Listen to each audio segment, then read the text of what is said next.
Alrighty, so to start off section 2, Maya is just going to reiterate what I said in this slide, and then she will continue on from there. So I am now going to play her audio, and let's get going. Life as a Mexican-American context. A typical occupation for a man would be farm worker, a miner, day laborer, railroad handsman, or to own a family-owned business. A typical occupation for a woman would be a homemaker or having a seasonal job in factories and fields. Growing up, teenagers of Mexican Americans had to dress to their nines and had to be chaperoned by their parents, which was a traditional instrument of social control.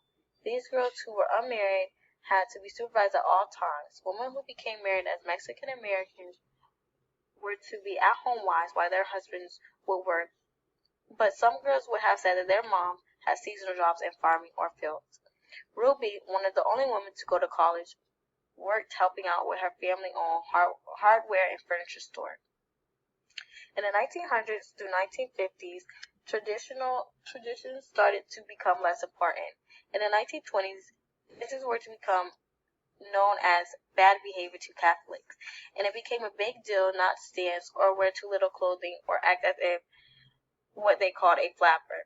In the 1930s, parents started letting teenagers talk with different sex and go out where male and females could be in the same room. Moving forward to the 1940s to 1950s, poems and stories were told about kissing and sex after marriage, which the girls had known nothing about, being that their parents sheltered them all their lives. In the 1950s, chaperoning became little as the Mexican American students started doing more American traditional things. Ready to answer some questions? 1.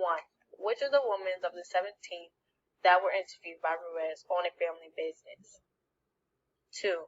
What is the percentage of discrimination when it comes to for Mexicans in the 1920s? How much did the percentage increase in the 1940s? 3.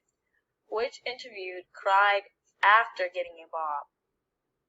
4. Why is appearance a big thing in Spanish community? 5. How long did it take for Spanish children to learn English in school? And finally, 6. Which interview thought you could get pregnant after kissing a boy? Alrighty, so that concludes our presentation. If you want to go ahead and either put in the comment section the answers for this student activity, go ahead, be my guest, or if you just want to do it on a sheet of paper and then submit it into the link that Professor Tanner has put up for us today, that works as well because we all have to get credit for this somehow. I hope that you enjoyed our presentation, and I hope that it was easy for everybody to access. And with that being said, here is our Works Cited page. And thank you so much for listening in. Bye.